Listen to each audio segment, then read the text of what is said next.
ರಾಷ್ಟ್ರಪತಿ ದ್ರೌಪದಿ ಮುರ್ಮು ಅವರು ನಾಡಿದ್ದಿನಿಂದ ಜುಲೈ 25ರವರೆಗೆ 3 ರಾಷ್ಟ್ರಗಳ ಪ್ರವಾಸ ಕೈಗೊಳ್ಳಲಿದ್ದು, ಮೊಲ್ಡೋವಾ, ಉತ್ತರ ಮೆಸಿಡೋನಿಯಾ ಮತ್ತು ರೊಮಾನಿಯಾ ದೇಶಗಳಿಗೆ ಭೇಟಿ ನೀಡಲಿದ್ದಾರೆ.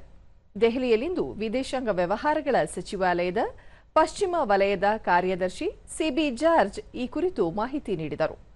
ಜುಲೈ 20ರಂದು ಮೊಲ್ಡೋವಾಕ್ಕೆ ಭೇಟಿ ನೀಡಲಿರುವ ರಾಷ್ಟ್ರಪತಿ ಅಲ್ಲಿನ ತಮ್ಮ ಸಹವರ್ತಿ ಮಯಾ ಸಂಧು ಅವರನ್ನು ಭೇಟಿಯಾಗಿ ನಿಯೋಗ ಮಟ್ಟದ ಮಾತುಕತೆ ನಡೆಸಲಿದ್ದಾರೆ ಎಂದು ಮಾಹಿತಿ ನೀಡಿದರು. ಮೊಲ್ಡೋವಾ ಪಾರ್ಲಿಮೆಂಟ್ನ ಅಧ್ಯಕ್ಷ ಇಗೋರ್ ಗ್ರೋಸು ಅವರನ್ನು ಭೇಟಿ ಮಾಡಿ ಚರ್ಚೆ ನಡೆಸಲಿದ್ದು, ಬಳಿಕ ಭಾರತೀಯ ಸಮುದಾಯ ಹಾಗೂ ಉದ್ಯಮ ಒಕ್ಕೂಟದೊಂದಿಗೆ ಸಂವಾದ ನಡೆಸಲಿದ್ದಾರೆ. ಇದೇ ಮೊದಲ ಬಾರಿಗೆ ಭಾರತದ ರಾಷ್ಟ್ರಪತಿಯೊಬ್ಬರು ಮೊಲ್ಡೋವಾಕ್ಕೆ ಭೇಟಿ ನೀಡುತ್ತಿದ್ದಾರೆ ಎಂದು ತಿಳಿಸಿದರು. ಪ್ರವಾಸದ 2ನೇ ಚರಣದಲ್ಲಿ ರಾಷ್ಟ್ರಪತಿ ದ್ರೌಪದಿ ಮುರ್ಮು ಇದೇ 21ರಿಂದ ಉತ್ತರ ಮೆಸಿಡೋನಿಯಾಕ್ಕೆ ಭೇಟಿ ನೀಡಲಿದ್ದಾರೆ. ಇದು ಕೂಡ ಭಾರತದ ರಾಷ್ಟ್ರಪತಿಯೊಬ್ಬರು ಈ ದೇಶಕ್ಕೆ ನೀಡಿದ ಮೊದಲ ಭೇಟಿಯಾಗಲಿದೆ. ಪ್ರವಾಸದ ಸಂದರ್ಭದಲ್ಲಿ ರಾಷ್ಟ್ರಪತಿ ಅಲ್ಲಿನ ಅಧ್ಯಕ್ಷ ಮತ್ತು ಪ್ರಧಾನಿ ಅವರನ್ನು ಭೇಟಿ ಮಾಡಿ ದ್ವಿಪಕ್ಷೀಯ ಮಾತುಕತೆ ನಡೆಸಲಿದ್ದಾರೆ.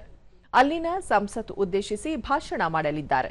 ತರುವಾಯ ಭಾರತ ಮತ್ತು ಉತ್ತರ ಮೆಸಿಡೋನಿಯಾ ಉದ್ಯಮ ಒಕ್ಕೂಟ ಸಭೆಯಲ್ಲಿ ಪಾಲ್ಗೊಳ್ಳಲಿದ್ದಾರೆ ಎಂದು ತಿಳಿಸಿದರು.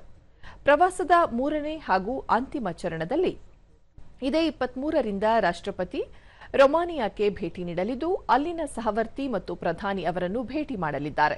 ಇದೇ ಸಂದರ್ಭದಲ್ಲಿ ಭಾರತೀಯ ಸಮುದಾಯದೊಂದಿಗೂ ಮಾತುಕತೆ ನಡೆಸಲಿದ್ದಾರೆ.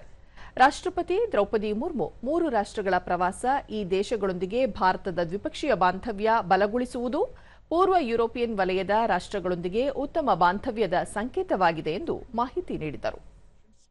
And discuss ways to expand cooperation and elevate bilateral relations from political goodwill to a broad-based partnership encompassing areas such as trade and investment, digital technologies, innovation, renewable energy, healthcare, education, agriculture, culture, connectivity.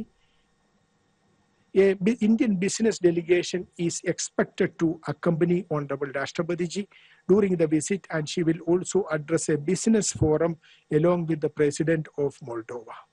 The visit will be instrumental in fostering strong business-to-business linkages and trade and investment ties. Now I will turn to visit to North Macedonia. Again, the state visit of Honorable Rashtrapati Ji to North Macedonia will be historic, as it would be the first ever bilateral visit by an Indian president to that country.